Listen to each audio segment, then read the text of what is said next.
Hello gamers and welcome back. I'm Rob, of course, or Warshak if you want to call me by my in-game name. And today we're going to be going over and reviewing some more of the new cards in the upcoming set coming within, I believe, the next week and a half, 2 weeks. We're like right on the cusp. It's literally right around the corner. A lot of these cards are looking very exciting, and we've got some juicy ones in this review. We've got actually a ton of cards to review today, plus we're doing a stream right after this, so we're going to try not to rush through it, but there is a lot of cards, and I don't want this to be like a 1 hour video because that's just way too long. So we have the Arcane dude. He's a 1-mana 1/2 Artificer. Hopefully I said that right. Whenever you cast a spell, gain armor equal to its cost. It's an elemental. Normally the 1-drop spot has always been taken up by Mana Worm in almost any aggressive to mid-range mage deck. It's good that there's something competing with it. Does this even come close to how powerful Mana Worm is? No. Like armor, like you'd play this, like you wouldn't play this in a control mage because it doesn't really, the armor doesn't matter that much when you have a late game stuff like Jaina. And you would play Mana Worm over this if you're playing tempo, because in tempo you don't need armor.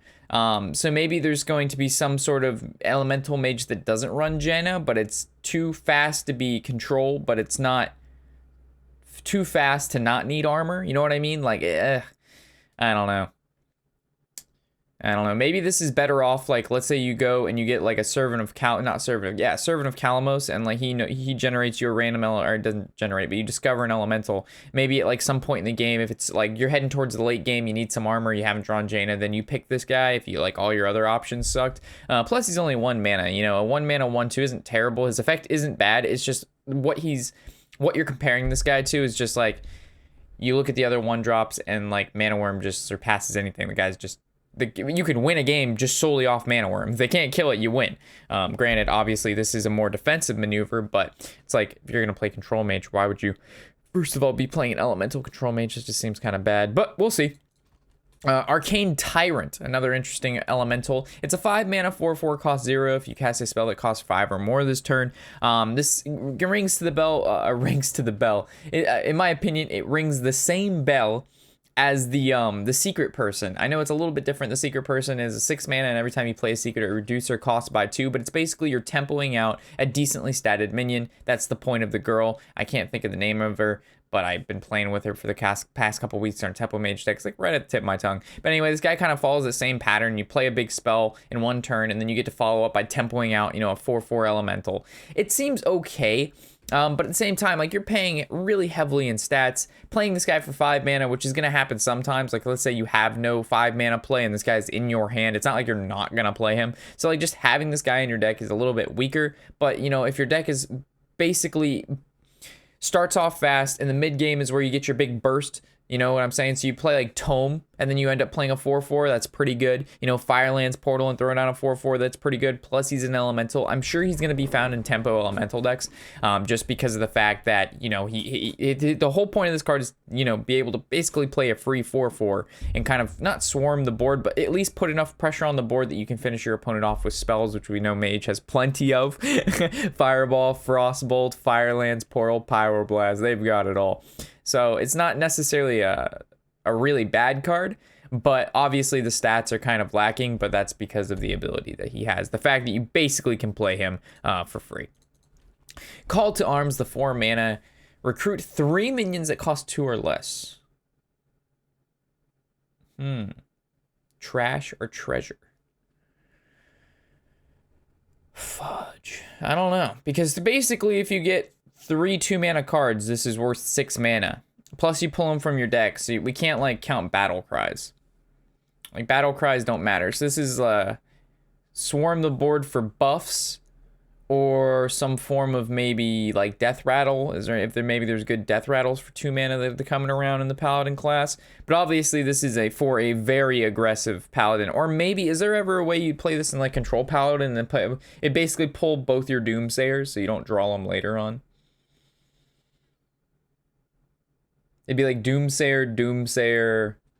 What's another cheap card in Paladin? I actually was going to play Control Paladin today on stream, so we'll figure it out.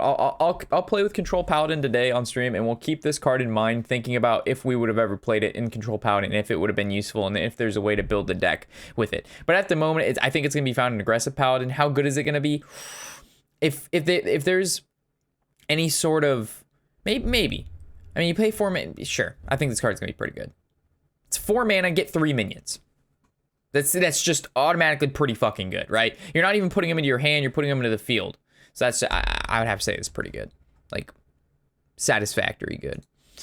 Moving to the next one, Cataclysm. Ooh, baby. 4 mana, destroy all minions.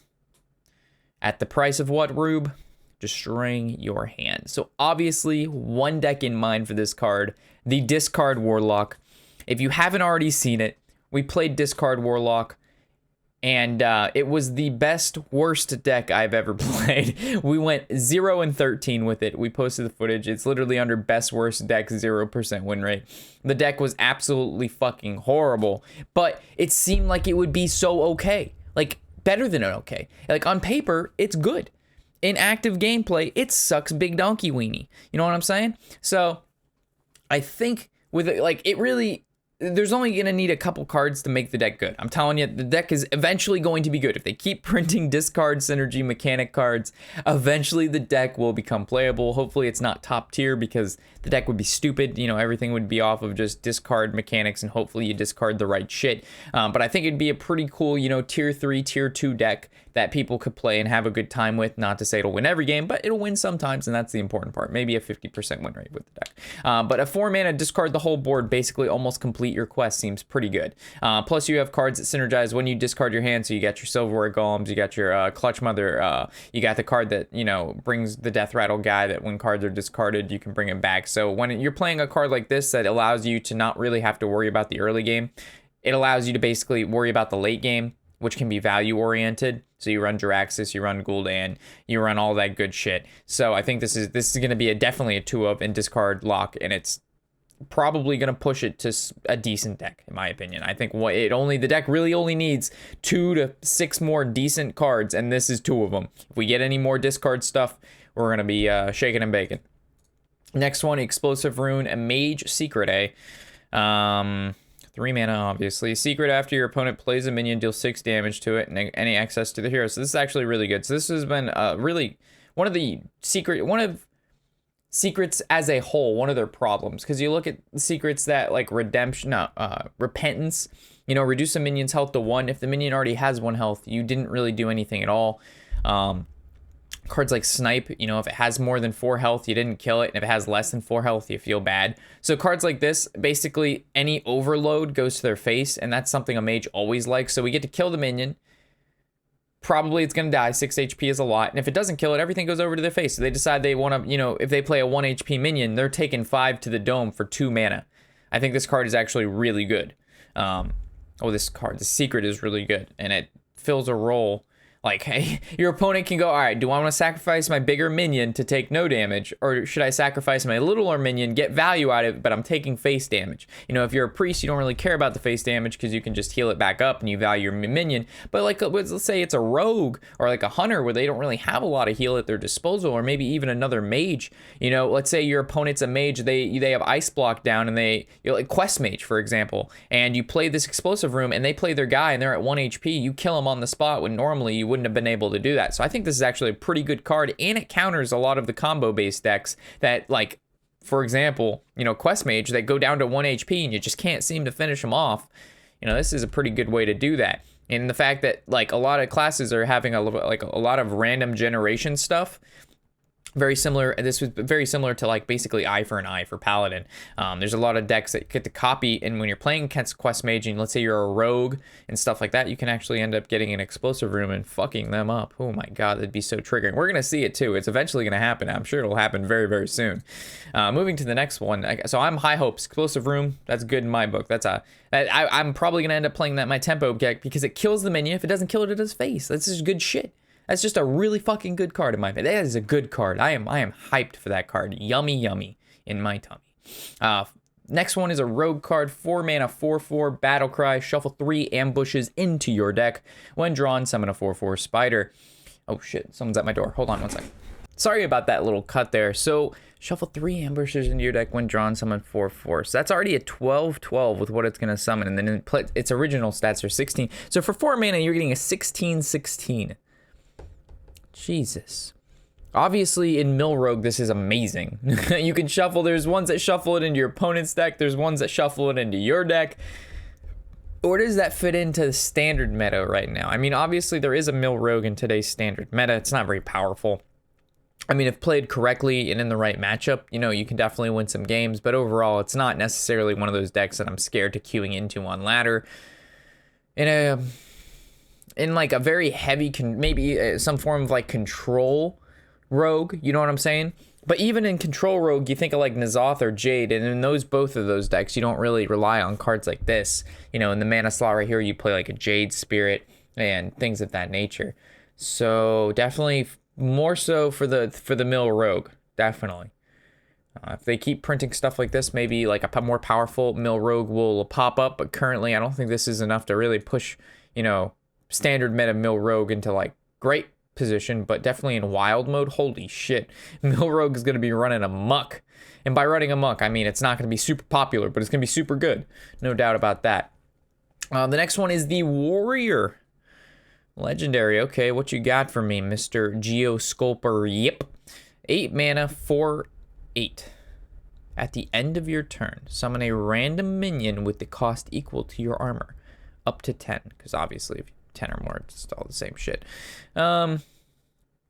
So this reminds me of a Rag or a Ysera. At the end of the turn, it has some really powerful effect. You basically get immediate value as long as you have armor, and you can kind of shape the armor to what you need. You know, if you want a 6 mana card more than an 8 mana card, that's cool. Also on on 10 HP or 10 mana, I should say, you could hero power and then play this guy, so you can get a little 2 armor boost there. I'm assuming that's why he's not 9 mana. But I was really hoping, like with a card like this, you don't really care about the attack as much as you care about the health. Because when you play this guy, you don't want him just to die instantly. And that's what one of the things about Ysera makes it really hard to kill, is she has 12 HP and 4 attack. So 4 attack can kill most small to mid-range creatures, plus 12 HP is huge. I mean, it's gonna take 2 big monsters, you know, 2 6/6s to kill her, and then it's gonna bring both those 6/6s down to, you know, 2 HP. So having 8 HP is probably this guy's biggest weakness, but his ability is very, very powerful. You know, this guy sits on the field for 2+ turns. You're just gonna generate enormous value as long as you're not like super low rolling the random card that he's gonna basically be bringing out. It reminds me similar to Confessor Paletress. But with her, you had to have the hero power to combo. She cost 7 mana, only had 4 HP, or 5 HP. No, she was a 5/4, 4 HP. But I think this guy is actually much better. I don't like that he's 8 mana, though. I really wish they would have printed this as a 9 or a 10 mana dude and just gave him a lot more health, and then he's more sustainable on the board. At its current 8 HP, he's pretty easy. For 8 mana, he's not the hardest creature to kill, and you know, maybe the guy that he generates has taunt, or maybe you already have a taunt on the board. So, I don't know. I think he's pretty good. I don't think he's like necessarily like super amazing. Plus, you have the requirement of having to have armor. So if you're like behind, let's say you have no armor, it's turn 8, this guy's completely useless. You don't like, even though his effect will trigger right away, you generate a wisp. You get the wispy boys, or you get a snow flipper penguin. Hopefully it'll trigger with no armor, because it's basically a 0 mana guy. But regardless, does this bring Control Warrior back? No, no it doesn't. Is it a step in the right direction? I'll give it a step in the right direction. A small little, I wouldn't even say a step. Can we get a crawl? Can we get we're like a baby and we're crawling in the correct direction, but it really doesn't even know that's the correct direction because it's a fucking baby. Next card's an 8 mana 4/7 Grand Archivist. I butchered it again. At the end of your turn, cast a spell from your deck. Target's chosen randomly. I don't like it at all. So obviously no one's going to actually play. Well, no. No one's going to play it. Well, maybe some meme guys, but overall, it's not a competitive card. Basically, this is going to be like one of those things that pops out of the card that we just discussed if you have 8 mana. It kind of just saps up the 8 mana spot with like things, right? Like, let's say the guy that we just went over, the Geosculptor, pulls this guy and this guy pulls Brawl. And then, you know, your opponent's creature lived. It's just like, okay, great. Like, fuck me, right? So I don't really like this card at all. I fucking hate cards like this. Like, I like really despise cards like this. Because it's just like, that shouldn't, no. Let's not pull random cards from my deck. I would rather just not. Not only that, I'm never going to play this guy. I'm going to end up having to play him because a card is going to randomly make this guy who's going to randomly make something else happen, which is going to randomly fuck me over. Hoarding Dragon, a 4-mana 5/6 dragon. Death Rattle, give your opponent 2 coins. So, very similar to the same stat, I think it was called, what was it, Hungry Dragon. It was a 4-mana 5/6 battle cry, summon a 1-mana card from your opponent, for your opponent, I believe. So this is Death Rattle, give your opponent 2 coins. Obviously if you're playing against a rogue and you're this playing this card, that's really bad. But besides that, 2 coins. Against mage, it's really bad. I don't know. I mean, I don't really like it. I mean, as in, I don't like it as in, I don't think it's that great. I mean, the effect is definitely a huge drawback due to the fact that you are playing a 4-mana 5/6 dragon. And as we know, dragons fit in well into priests. Maybe you can play this guy and you plan him out to die when your opponent has 8 cards in their hand and they end up overdrawing, but I don't really, not much to say about this guy. It's just overly statted, semi-big drawback.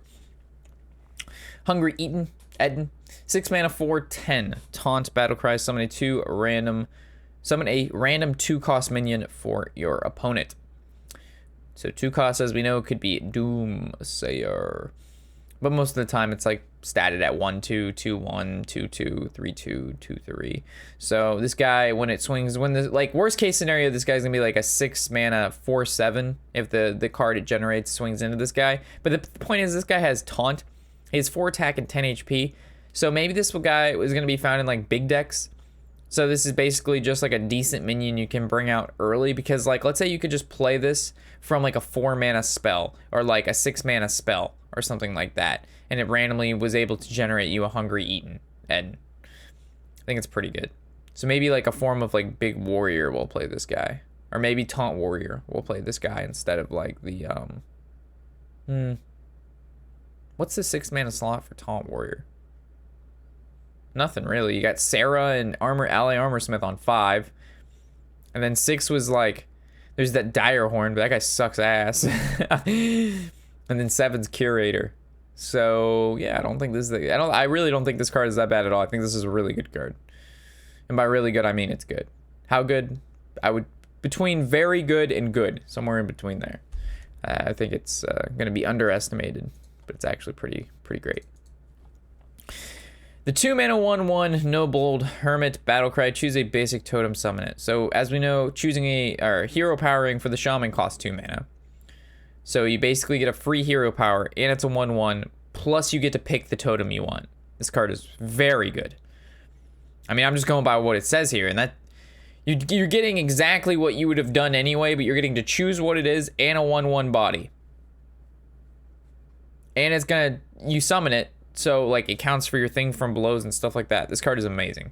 You need spell power totem, this guy says sure thing, no problem. You need taunt totem, sure thing, no problem. You need your healing totem, sure thing, no problem. You want a 1/1 too? Pff, I'm on it, dog. Gotta look towards that warlock though, because you setting up a 1/1, then it makes the 2 HP totem. If you happen to have like a 3 or 4 HP card down, Defile's looking real thick.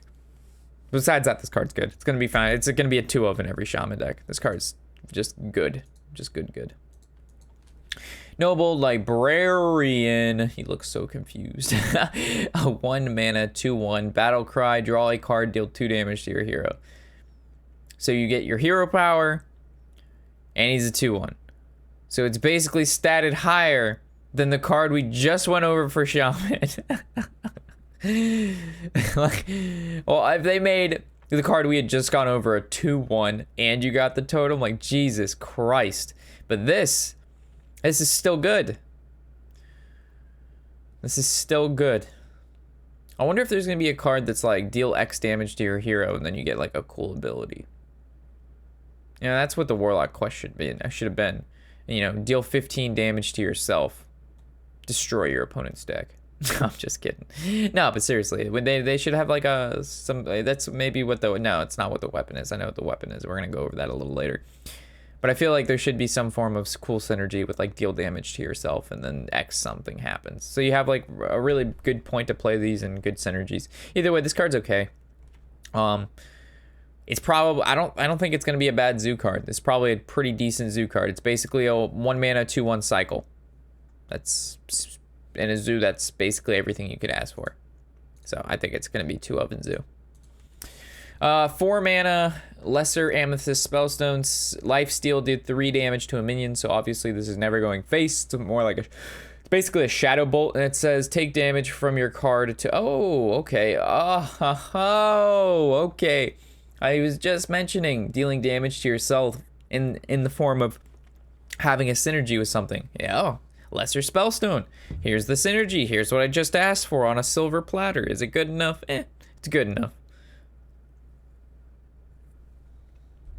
It goes from 3 to 5 to 7, if you guys were wondering how this upgrades. So basically this is a 4 mana, deal 7 to a minion, lifesteal for 7 at its final form. Pretty good, pretty good. I mean, it's just a better Shadow Bolt over time. Lesser Pearl Stone. Okay, talk to me. Summon a 2/2 spirit with taunt. Restore 3 health to upgrade. Now it makes sense. Remember that elemental we went over, the 3 mana 2/4 elemental, heal yourself at the end of the turn for 3. We now see what that guy was printed for. His final form is a 2 mana 6/6 spirit with taunt.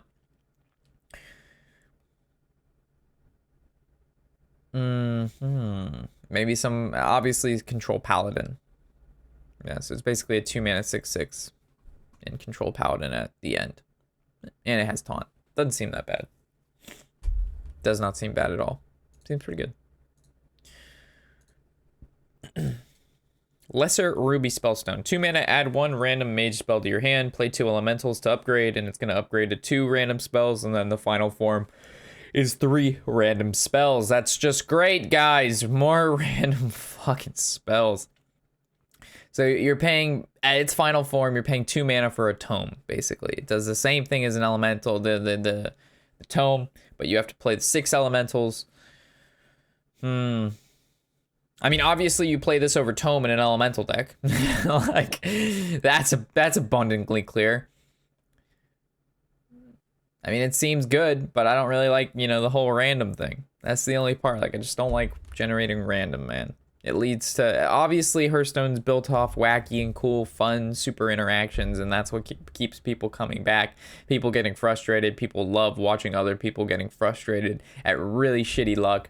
But just for, you know, looking at the competitive side of things, it makes it not so much fun. But this overall is a pretty fun card. But again, hate random. Next card is a really, really good Paladin Legendary. Jesus, mother of pearl. 7 mana. 1/1. Thick coming through. Battlecry. Cast each spell you've cast on your minions this game on this one. So basically, if you've cast only 1 Spike Ridge Steed, this card is worth it. Because you're basically playing a 1 mana 1/1 with Steed on it. Already. Granted, this card can get silenced, but so can Spike Ridge Steed or Blessings of King. So if you happen to play 2 Steeds or a Blessing of King or any sort of buff, as long as 1 buff and it's already its value.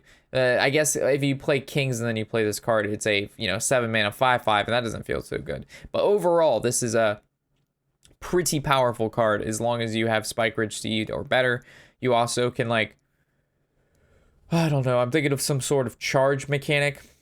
I don't think Paladin has a charge mechanic, but maybe somehow you, like, you get to, like, Dino Size. Nah, that wouldn't work, because Dino Size sets it to 10. You'd have to Dino Size first and then use the other buffs. But anyway, a buff Paladin deck, this goes in it, or a normal control Paladin, and you just run 2 Spike Ridge, 2 Kings, and then all of a sudden this card, if you land 2 of those, it's fucking huge. It's a 7, what would that be? 7/14 or something like that, because she's 1, Spike Ridge gives 6, that's 7. Okay, it's 7. It's 11, my bad. It's 11. 7/11. That summons a 2/6 with taunt. It's really good.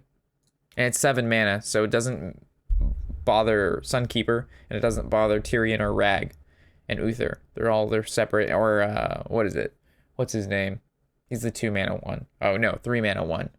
I want to say Hammerdinger, but that's the League of Legends character that makes little turrets. But for some reason, he reminds me of him. Anyway, really good card. Primal Talisman's a 3-mana, give your minions Death Rattle, summon a random basic totem. We'll get into this whole totem thing. We've already seen a guy earlier, you know, that gets you to basically pick the totem you want for 2 mana. This gives your Death Rattle minions. So you have like Spirit Echo at the same mana cost as this, but Spirit Echo actually returns them to your hand, and this replaces them with totems. So it's like immediate impact versus like late game, you know, more value oriented impact. So I don't know how good this is, because basically you're paying 3 mana and a totem is worth 2, now even less than 2 because you get the 1/1 out of the other guy. So it's like 1.75 mana is basically a totem. So you basically have to land this on 2 minions to make it worth it. Plus you play the card in your deck, so you have to have minions on the floor in the first place. Using it on 1 minion is horrible. 2 is a normal. 3 is good. 4 is great. Anything more than 4 is obviously fantastic. I don't know. We'll have to see. They're pushing Totem Shaman, which is better than fucking Free Shaman. I don't know what the fuck they've been doing the past couple expansions, but Free Shaman. Make it a mage. Make Freeze Mage a thing, man. Tempo Freeze Mage. Make it happen. Stop pushing Freeze and fucking Shaman, alright, Blizzard? L2 learn make card, you know. 7 mana, Psychic Scream. Shuffle all minions into your opponent's deck. So it's a 7 mana board clear. Dragonfire Potion, again, will cycle out eventually. So this will be its replacement. Will it be its replacement, or will people play this prior to the rotation? Probably. This is going to be found in every Kazakis Priest known to man, because you get to play Dragonfire Potion and the Scream, and the whole point of the deck is basically just to stop your opponent from doing anything until you can get your Anduin, Raza, Velen, Mind Blast combo that's super fun and ultimately the best interaction possible in the game. Dying from 30 health in 1 turn while being stopped the remainder of the game is just as exciting as playing against Quest Mage. It's a good card. I'm trying to think of like a cool way that we could like shuffle cards that your opponent doesn't want in their deck, like some form of mind mechanic. Like I want to build this deck, but it doesn't exist yet. That basically you just generate a whole bunch of minds, or like cards that when you draw them, discard cards in your opponent's hand already. Like, I don't know, cool interactions of filling your opponent's deck with absolutely dog shit, or like explosive cards, or just poison cards, and when your opponent happens to draw them, it hurts them in some significant way, whether it's discarding a card, they take damage, it kills a minion, you know what I mean? I want that deck to exist, and it'll be cool, and eventually it probably will. And cards like this make it possible, because eventually when we get enough of these cool cards and we get enough of those cool mind cards, which there's only currently 1 of them in the game, but there will be more, we can make cool decks. The one I'm thinking of is Iron Juggernaut. It shuffles a mine into your opponent's deck. When they draw it, they take 10 damage. And then it's a battle cry, so you can like brand and then play it, and then it shuffles 2 mines. But then maybe you can like brand, play it, and then you can like put the card back into your hand with like a panda. But after you Tharzan, and then you can make them shuffle 2 more, so then they take 40 damage. So that's all that fun and interactive stuff. But anyway, enough of me. Tell me more about me. Tell me more about you, Skull of Minari. This is the Warlock legendary weapon. 5 mana, 0/3. At the start of your turn, summon a demon from your hand. Big Warlock coming at you live. So you just, as long as this, remember, when these things trigger, their durability does not go down. So this having 3 durability does not mean anything. This will, when you play this card, the effect will trigger at the start of your turn forever until this is destroyed. So obviously you want to play big minions, like if this pulls Doomguard, it's very powerful, because you don't want Doomguard to discard cards from your hand for the most part. Cards like the Pit Fighter, or the Pit Lord, I'm sorry, it's the 4 mana, 5/6, Battle Cry, take 5 damage. You can go without taking the damage there. Pull a card like the new Void Crusher or Void Lord. We haven't been over that, but it's the next card on the list. So obviously a really cool card. Is it going to be played? Yes. Was it going to be played in some form of big Warlock? For sure. Some form of big Demon Warlock. The thing is, you just have to make sure you draw this card. But the thing is, I don't know. Because let's say your whole deck is built around this card and playing high level minions, and your opponent plays 1 Acidic Swamp Ooze or Gluttonous Ooze or Harrison Jones. This effect triggers 1 time, and you've only summoned 1 minion. Then you have to run the other card that puts the weapon that's been destroyed back into your hand. You play it again, and then you go from there. But then you just spent 2 turns playing 10 mana's worth of weapons. But at the end of the turn, you're summoning a demon anyway. Obviously, you're running Gul'dan and Jaraxxus. I don't know. We'll have to see where it goes and how much weapon destruction is around. And also the fact that you have to actually draw this card at a normal out. So we'll have to see. We'll have to see. Definitely not a bad card. Here's the Void Lord. 9 mana, 3/9, Taunt. Death Rattle summon 3 1/3 demons with Taunt. So it basically summons more Void Walkers as a Void Walker himself. Again, big Warlock coming at you live. It's probably going to be... He's not a terrible card. He's just not like a great card.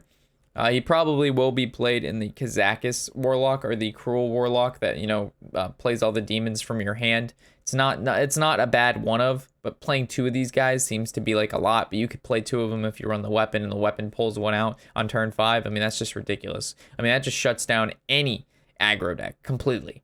I mean, a 9 HP 3 attack taunt that's gonna bust open and make more taunts. It's like the Sledge Belcher gone wild. So definitely not a bad guy there. Vulgar Homunculus. This is when I think of whatever the name of this fucking guy is. That is literally the person I think of. So good job on the artwork, Blizzard. 2 mana, 2/4 demon taunt battle cry, deal 2 damage to your hero. Obviously, we've seen with the lesser spellstone thing that dealing damage to your hero is in fact something that we want to do in order to upgrade that card. A 2 mana, 2/4 with taunt is really good in general. So that's not, you know what I'm saying? It's a pretty good card. Plus, it's a demon, so it can get buffed. It has demon synergies with all the other stuff. So not a bad card at all.